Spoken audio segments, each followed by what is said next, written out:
Hello student, GK भाई Devendra sir की class में आपका फिर से हार्दिक स्वागत है।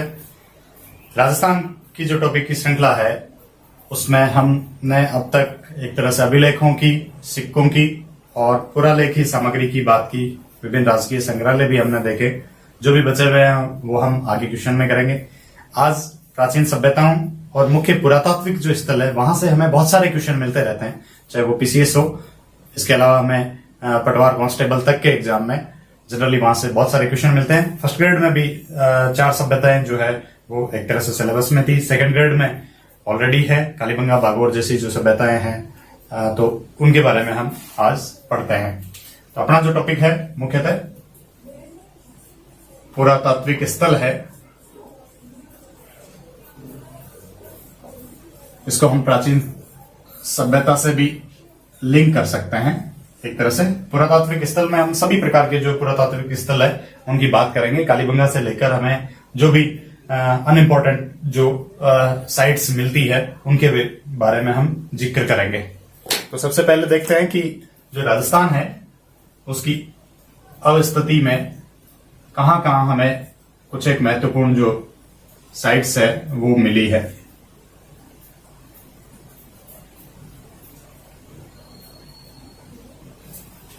तो ये जो अपना राजस्थान का मैप है उसमें सबसे पहले अपन चलते हैं कालीबंगा पे। हनुमानगढ़ जिले में घग्गर नदी के किनारे अवस्थित एक महत्वपूर्ण साइट। इसके अलावा कुछ महत्वपूर्ण साइट्स की बात करें तो देखते हैं कि सिक्कर जो है वहां पर गणेश्वर एक महत्वपूर्ण ताम्रयुगीन सभ्यता है, इसकी बात करेंगे हम। जयपुर में विराटनगर में बैराट सभ्यता, इसके बारे में बात करेंगे। जो भीलवाड़ा है वहां पर एक तरह से बागोर एक मध्य पाषाणकालीन स्थल भी है और महत्वपूर्ण ताम्रयुगीन सभ्यता का स्थल भी, इसके बारे में बात करेंगे। इसके अलावा भरतपुर में हम नौहे के बारे में, टोंक में रेड एक महत्वपूर्ण साइट है उसके बारे में जिक्र करेंगे हम। बाड़मेर में तिलवाड़ा महत्वपूर्ण साइट है। बीकानेर में सोती संस्कृति जिसको कालीबंगा प्रथम कहा जा रहा है उसके बारे में हम बात करेंगे। इसके अलावा हमें उदयपुर में, जयपुर में बहुत सारी साइट्स मिली है, अपने नागौर में बहुत सारी साइट है। तो महत्वपूर्ण जो साइट है उनके बारे में हम महत्वपूर्ण बातें जो है उनका जिक्र करेंगे। कालीबंगा से हम शुरू कर लेते हैं। एक तरह से कालीबंगा सभ्यता जो है वो सिंधु सभ्यता के समकालीन थी। सिंधु सभ्यता की ही एक साइट है कालीबंगा। तो हम देखते हैं कि जो सिंधु सभ्यता है वो कांस्य युगीन सभ्यता थी। धातु के आधार पर हम सिंधु सभ्यता को कांस्य युगीन सभ्यता कह देते हैं और बाकी जो सभ्यताएं हैं उनको हम ज्यादातर को लोहयुगीन और ताम्रयुगीन सभ्यताओं में रखते हैं। तो कालीबंगा जो साइट है उसकी पहली विशेषता तो धातु के आधार पर हम कांस्य युगीन कह सकते हैं। दूसरा, कालीबंगा का शाब्दिक अर्थ जो है वो हमने सिंधु सभ्यता जब टॉपिक चल रहा था वहां पे जिक्र भी किया था कि इसका शाब्दिक अर्थ काली चूड़ियां होता है, काली रंग की चूड़ियां कालीबंगा का शाब्दिक अर्थ है जो हमें जनरली मिल जाता है। कालीबंगा की अवस्थिति की बात करें तो ये वर्तमान राजस्थान के हनुमानगढ़ जिले में स्थित है और हनुमानगढ़ जिले में घग्गर, जिसको प्राचीन सरस्वती नदी भी कहा जा रहा है, विलुप्त नदी भी कहा जा रहा है, नाली भी कहा जा रहा है, चौतंग भी कहा जा रहा है, यही इसके प्राचीन नाम है जो महत्वपूर्ण हो सकते हैं। और इसकी सहायक नदी दृष्टद्वती नदी भी आती है, तो दृष्टद्वती भी इसको कह देते हैं। हनुमानगढ़ जिले में घग्गर नदी के किनारे अवस्थित साइट है। कांस्य युगीन धातु के आधार पर हम एक तरह से सुमेलित कर सकते हैं और सिंधु सभ्यता का महत्वपूर्ण स्थल भी है ये। तो ये सिंधु सभ्यता से संबंधित होगी जो धातु के आधार पर कांस्य युगीन सभ्यता, इसी को हम हड़प्पा सभ्यता भी कह रहे हैं। तो हड़प्पा सभ्यता की एक महत्वपूर्ण साइट है, वो एक स्थल है संपूर्ण सिंधु सभ्यता के बारे में बात करें तो। आगे बढ़ते हैं। कालीबंगा में महत्वपूर्ण जो हमें सामग्री मिली है उत्खनन में उसके बारे में जिक्र कर लेते हैं। कालीबंगा जो संग्रहालय है वो हमने देखा कि हनुमानगढ़ में है, और कालीबंगा में उत्खनन में जो भी सामग्री मिली है उसको सुरक्षित रखा गया है हनुमानगढ़ में। 1985-86 में ये संग्रहालय स्थापित किया गया था, कालीबंगा संग्रहालय। कालीबंगा से हमेशा जो इम्पोर्टेंट बात होती है क्वेश्चन की दृष्टि से, तो जूते खेत के साक्ष्य ज्यादा बार पूछा गया क्वेश्चन है। इसका मतलब खेत में जूते नहीं मिले, जूता हुआ खेत मिला है, अर्थात जिसमें बुआई की जा चुकी है।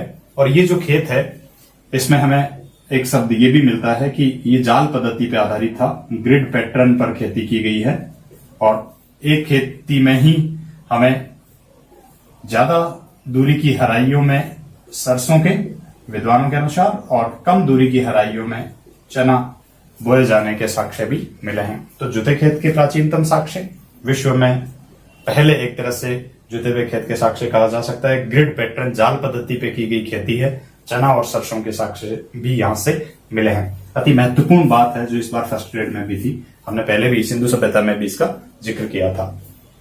आगे बढ़ते हैं, और दूसरी जो महत्वपूर्ण बात है कि कालीबंगा जो है वो एक ऐसी साइट है जो दो काल खंडों का प्रतिनिधित्व भी करती है, अर्थात प्राचीन हड़प्पा, प्राक हड़प्पा जो ग्रामीण संस्कृति का प्रतिनिधित्व करती है, और विकसित हड़प्पा तो दो कालों का प्रतिनिधित्व करने वाली सभ्यता भी है।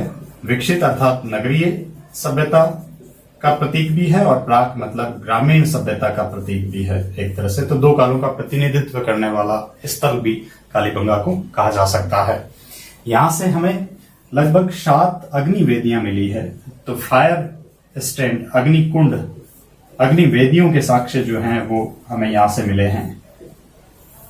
इनको फायर स्टैंड भी कहा जा रहा है विद्वानों द्वारा, इनको अग्निकुंड भी कहा जा रहा है, और इनका उद्देश्य जो है वो विद्वान धार्मिक आयोजन बताते हैं, अर्थात धार्मिक कर्मकांड के लिए यूज की जाने वाली एक रास्ते के दोनों तरफ विभिन्न चबूतरों पे हमें अग्निकुंड के साक्ष्य मिले हैं, जिसमें एक तरह से धान के साक्ष्य हैं, जले हुए धान के साक्ष्य भी यहां से मिले हैं। कालीबंगा से और अन्य महत्वपूर्ण बातों का हम जिक्र करें तो यहां से लकड़ी की नालियां हैं जो संपूर्ण सिंधु सभ्यता में यहीं से प्राप्त हुई है, तो लकड़ी की नालियों के साक्ष्य हैं। कालीबंगा जो है इसके बारे में विद्वान ये भी अनुमान लगाते हैं कि गरीब और दीनहीन बस्ती जो है वो थी कालीबंगा, क्योंकि यहां से एक तरह से मिट्टी का स्केल मिला है और घास फूस के मकान ज्यादा मिले हैं। आगे बात करें तो मिट्टी का पैमाना मापने का जो स्केल है वो मिट्टी का है। मेसोपोटामिया के समान एक बेलनाकार मोहर कालीबंगा से मिली है, जो एक तरह से वस्तु विनिमय प्रणाली का संकेत भी है। मुहरें जो है वो सेल खड़ी से निर्मित थी, जो विभिन्न आकृति की हमें सिंधु सभ्यता में मिली है, जैसे वर्गाकार, जैसे आयताकार, गोलाकार। ठीक वैसे बेलनाकार मुहर जो है वो मेसोपोटामिया सभ्यता में भी प्रचलित थी। और जब सिंधु सभ्यता टॉपिक हमने देखा तो उस समय एक रीट का क्वेश्चन भी था कि सिंधु की समकालीन सभ्यताएं कौन सी थी, तो मिस्र और मेसोपोटामिया सभ्यता सिंधु सभ्यता की समकालीन सभ्यताएं मानी जाती है। तो बेलनाकार मुहर के साक्ष्य भी यहां से मिले हैं। एक तरह से कपाल में एक तरह से शल्य क्रिया या कपाल चिकित्सा हम कह सकते हैं, उसके प्रमाण यहाँ मिले हैं। मस्तिष्क शोध बीमारी के निदान के साक्ष्य भी कहे जा सकते हैं। यहां से ऊंट की अस्थियां भी मिली है। इसके अलावा यहां से भूकंप के साक्ष्य भी विद्वानों को प्राप्त हुए हैं। और इम्पोर्टेंट बात एक ये कही जा सकती है कि जो संपूर्ण सिंधु सभ्यता है उसमें जो दुर्गीकरण है या तो नहीं है या इकहरा दुर्गीकरण है, तो एक तरह से दोहरा दुर्गीकरण या दोहरा सुरक्षा परकोटा हमें केवल कालीबंगा से मिला है। तो सुरक्षा परकोटे के साक्ष्य भी यहां से हैं। दो हम क्वेश्चंस की बात कर लेते हैं। जो एक इंपॉर्टेंट क्वेश्चन हमें यहां पे मिला ब्रह्मव्रत प्रदेश के बारे में। तो ब्रह्मव्रत जो प्रदेश है उसका हमने पहले भी जिक्र किया कि ये एक पवित्र प्रदेश माना जाता था, जो सरस्वती और उसकी सहायक दृश्यद्वती नदियों के बीच का प्रदेश था।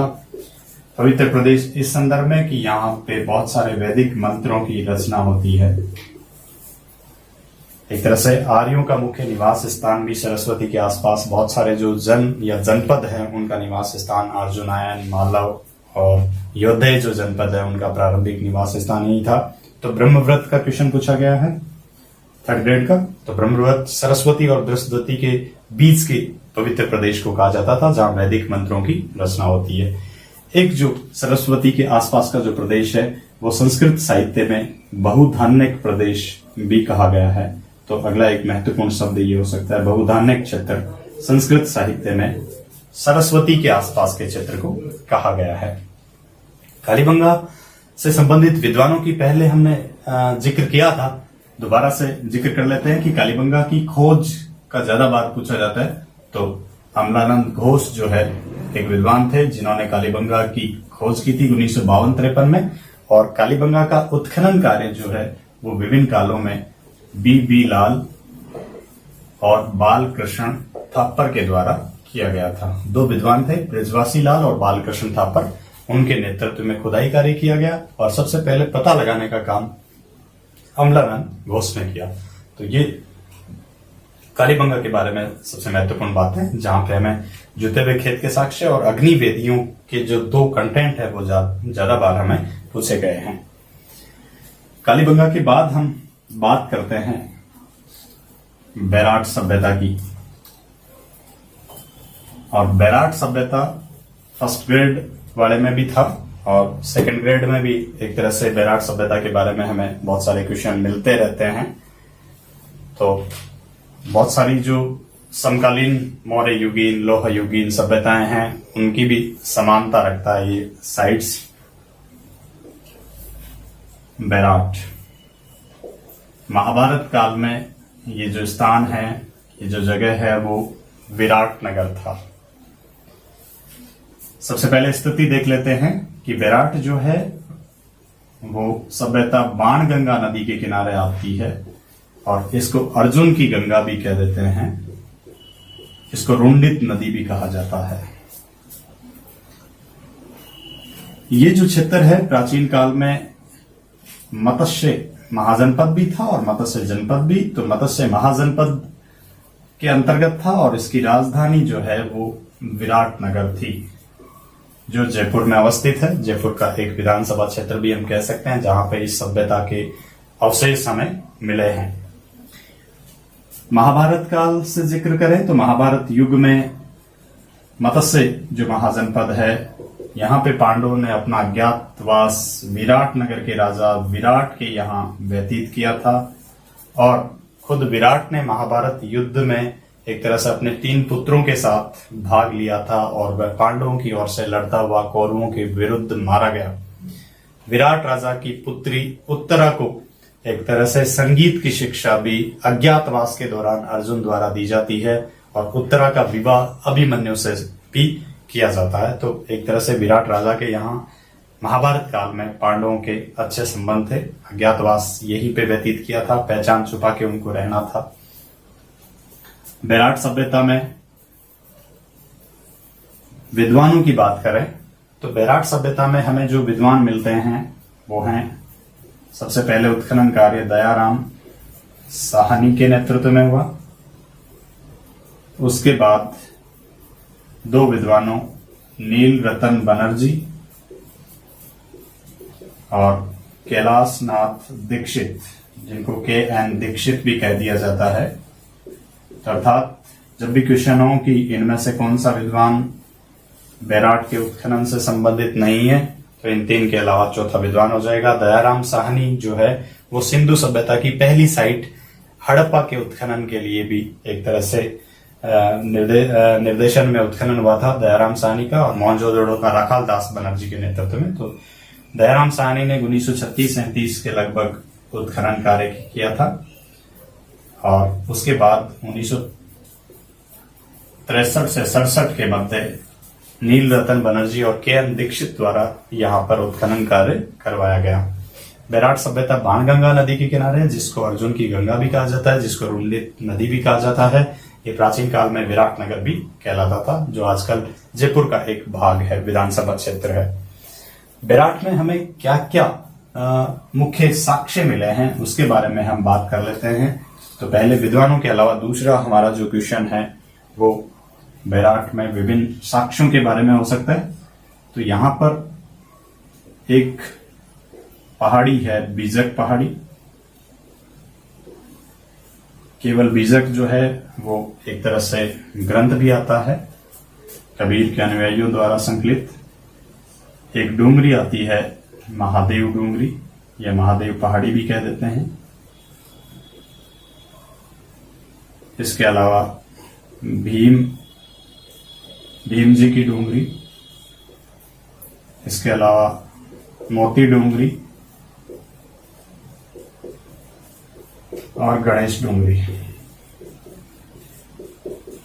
ये 5 पहाड़ियों का जिक्र आता है, खासकर बीजक, महादेव और भीम डूंगरी का हमें ज्यादा जिक्र मिलता है। बैराट से सबसे महत्वपूर्ण मौर्यकालीन सभ्यता के अवशेष मिले हैं। मौर्य सभ्यता आहत सिक्कों और लोह युगीन सभ्यता से भी संबंधित है। बैराट से हमें अशोक मौर्य की जानकारी देने वाला एक शिलालेख मिला है, भाबरू शिलालेख। तो 2 शिलालेख हैं, एक पाषाण फलक शिलालेख कह दिया जाता है और एक भाबरू शिलालेख। पहला जो शिलालेख है भाबरू शिलालेख, इसमें हमें बौद्ध धर्म के त्रिरत्नों का उल्लेख मिलता है। जो हमने बौद्ध धर्म जब पढ़ा तब त्रिरत्नों का जिक्र किया था, बुद्ध, धम्म और संघ। बौद्ध धर्म ये कहता है कि मोक्ष प्राप्ति के लिए या तो बुद्ध की शरण में जाएं, या धम्म की शरण में, या संघ की शरण में जाएं। तो बुद्ध, धम्म और संघ त्रिरत्नों का उल्लेख मिलता है भाबरू शिलालेख में। और त्रिरत्नों में अशोक मौर्य द्वारा निष्ठा व्यक्त की गई है। तो अशोक के बौद्ध धर्मान्वयी होने का सबसे बड़ा प्रमाण भी भाबरू शिलालेख है। तो एक तो बौद्ध धर्म के त्रिरत्नों का जिक्र कर रहा है, बुद्ध, धम्म, संघ का, और अशोक मौर्य के बौद्ध धर्मान्वयी होने का सबसे बड़ा प्रमाण, लिखित प्रमाण जो है वो भाबरू शिलालेख है।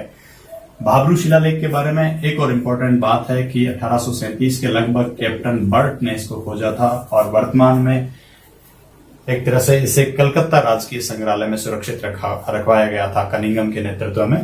तो भाबरू शिलालेख वर्तमान में कलकत्ता राजकीय संग्रहालय में है। इसकी खोज का श्रेय कैप्टन बर्ट को जाता है। इसमें बौद्ध धर्म के त्रिरत्नों का उल्लेख मिलता है और ये अशोक मौर्य के बौद्ध धर्मान्वयी होने का सबसे बड़ा प्रमाण भी है। भाबरू शिलालेख के अलावा एक अन्य शिलालेख पाषाण फलक शिलालेख मिला है, जो एक महत्वपूर्ण शिलालेख है। बैराट से अगला एक महत्वपूर्ण बौद्ध धर्म की और खासकर मौर्य काल के बारे में जानकारी देने वाला गोल बौद्ध मंदिर है, जिसके साक्ष्य यहां से मिले हैं। खासकर मंदिर की कॉन्सेप्ट हिंदू धर्म में आती है, तो बौद्ध धर्म में जो मंदिर है उसको सामान्यतः स्तूप या चैत्य कह दिया जाता है। तो चैत्य जो गुफाओं में मंदिर है उनको कह देते हैं, और स्तूप स्वतंत्र जमीन पर निर्मित जो पूजागृह है वो उनको स्तूप भी कहा जा रहा है। तो गोल बौद्ध मंदिर के सबसे पहले जो प्रमाण है वो हमें बैराट से मिले हैं। बैराट से मध्यकाल में अकबर के समय स्थापित एक टकसाल थी और इसमें एक तरह से तांबे के सिक्के जो है वो ढाले जाते थे। शाहजहां और जहांगीर के समय भी ये टकसाल प्रचलन में थी और एक जैन मंदिर भी यहां से मिला है। बैराट सभ्यता जो है, यहां पर चीनी यात्री हैंसांग के संदर्भ में हमें क्वेश्चन पूछा जा सकता है कि हैंसांग ने बैराट की यात्रा की थी। लगभग 634 ईस्वी की बात है इस समय हैंसांग ने, और उसने एक तरह से टकसाल के बारे में उल्लेख किया है।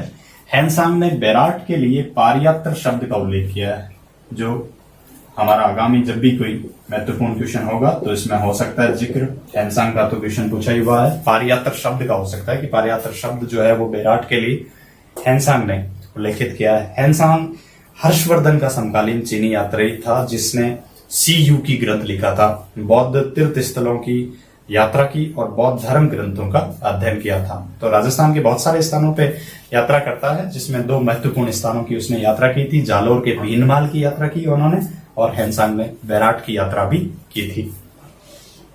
आगे बढ़ते हैं, और एक तरह से महाभारत काल में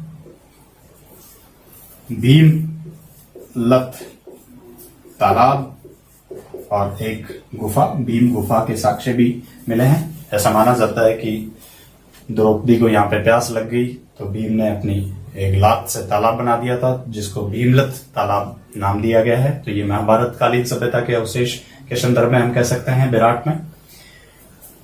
बेराट में जब हमने सिक्कों की बात की तब मैंने कहा कि प्राचीनतम जो प्रचलित सिक्के हैं भारत के और राजस्थान के, उनको पंचमार्क या आहत सिक्के कहा जाता है।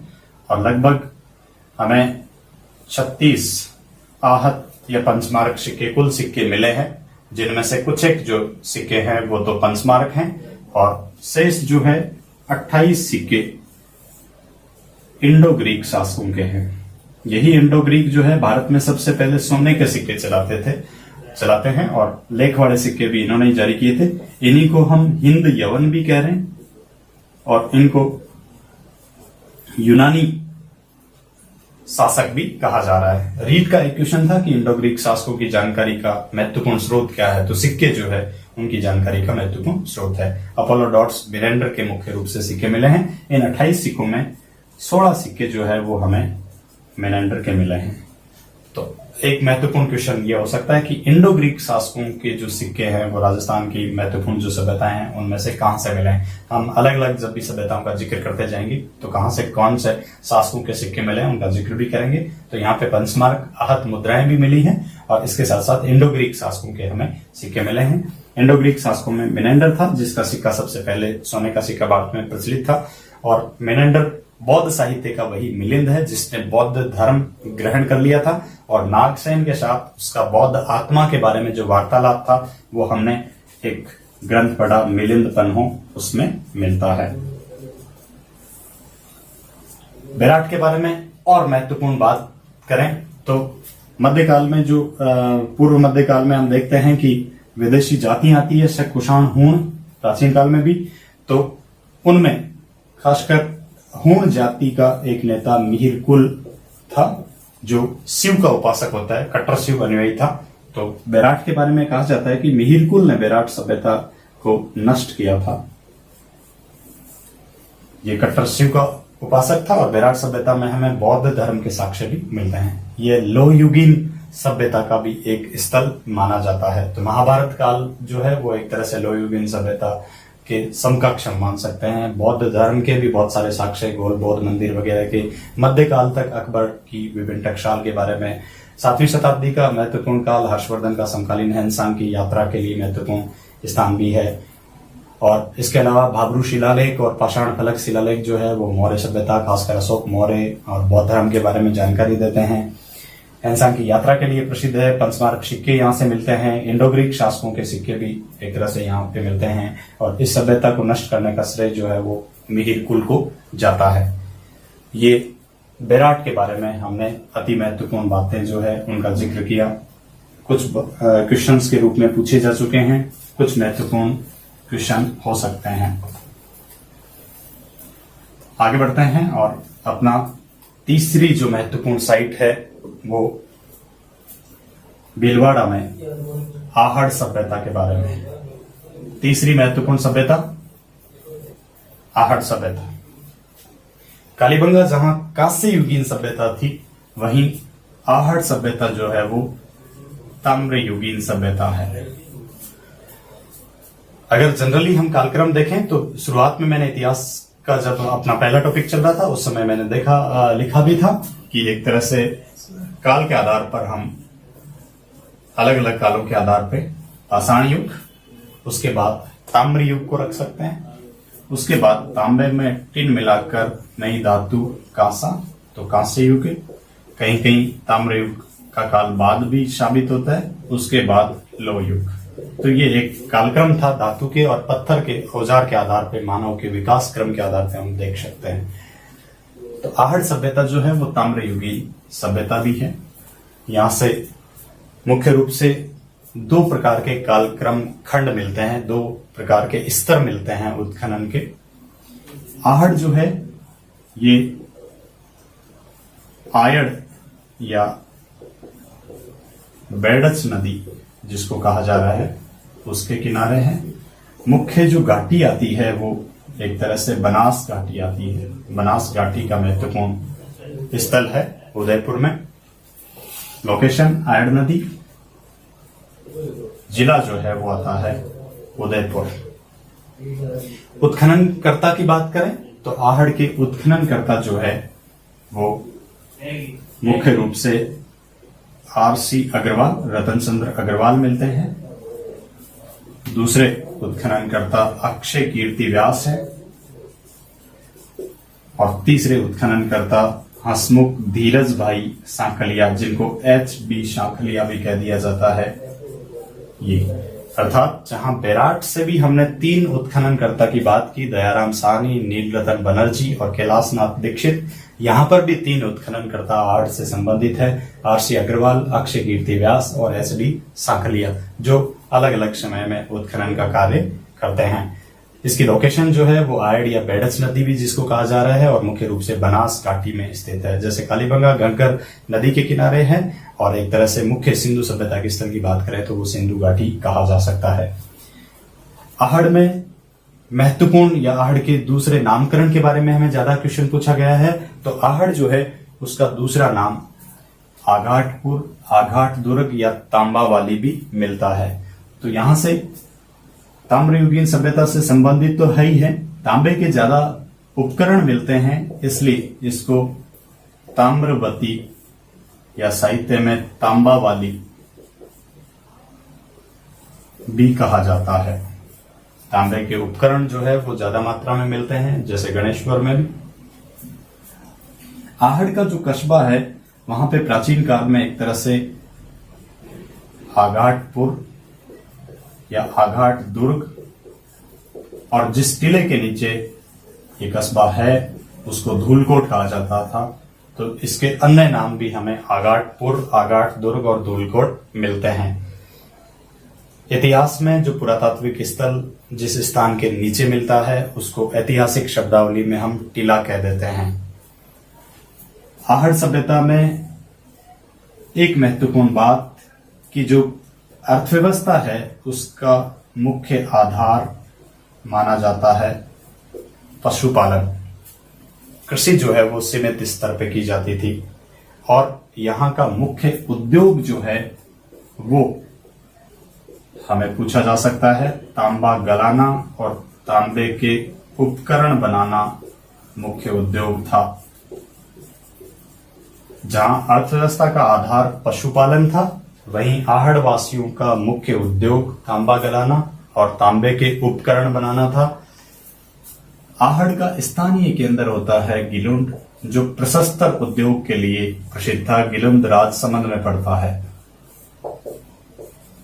पत्थर के उद्योग, प्रशस्तर उद्योग के लिए प्रसिद्ध केंद्र था गिलुंड, जो आहड़ का स्थानीय केंद्र भी कहलाता है। एक हमें क्वेश्चन कथन कारण में मिला, तो आहड़ में खासकर मकानों की जो नींव है उसमें पक्की ईंटों का और पत्थरों का प्रयोग किया जाता था। ये एक यूनिक बात थी। आहड़ के एक मकान में हमें 6-7 संयुक्त चूल्हे मिले हैं, जो ये बताते हैं कि एक तरह से परिवार, संयुक्त परिवार प्रथा का प्रचलन था या संयुक्त रूप से रहते थे ये परिवार, एक तरह से 6-7 चूल्हे के संदर्भ में। आहड़ से एक वृषभ की आकृति मिली है, बेल की आकृति, जिसको विद्वान बनासियन बुल नाम देते हैं। तो बनासियन बुल के साक्ष्य हमें आहड़ से मिले हैं। एक बेल की आकृति यहाँ पे बनासियन बुल कहा जा रहा है और एक तरह से सिंधु सभ्यता में हमने देखा कि वहां वृषभ प्रिय पशु था, तो एक श्रृंगी वृषभ कहा जा रहा था। आहड़ से जो मृद भांड हैं, जो मिट्टी के पात्र हैं, काले और एक तरह से लाल रंग के हैं, अनाज रखने के, जिनको सामान्य शब्दावली में गौर एंड कोट नाम दिया गया है विद्वानों द्वारा।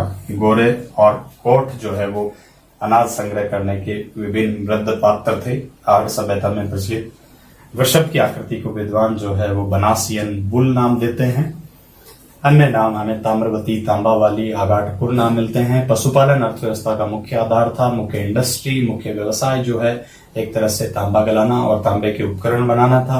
उत्खनन करता हर्षी अग्रवाल, अक्षय कीर्ति व्यास, SD सांकलिया। मकान जो है वो पक्की ईंटों और पत्थरों के, खासकर नींव में प्रयोग होता था। संयुक्त परिवार प्रथा का प्रचलन था। इसके अलावा कृषि जो है वो सीमित स्तर पे की जाती थी। गिलुंद जो राजसमंद का है वो स्थानीय केंद्र कहलाता था आहड़ का। आहड़ ताम्र युगीन सभ्यता का स्थल भी है और लोह युगीन सभ्यता का स्थल भी माना जाता है। तो 2 कालखंडों से संबंधित साइट है। तो इन 3 महत्वपूर्ण साइट्स के बारे में हमने बात की। आगे हम गणेश्वर सभ्यता के बारे में और अन्य जो भी एक तरह से रेड नगरी वगैरह सभ्यता है उनके बारे में बात करेंगे। हमारे चैनल को ज्यादा से ज्यादा सब्सक्राइब करें, वीडियो को लाइक और शेयर करना नहीं भूलें। बहुत बहुत धन्यवाद।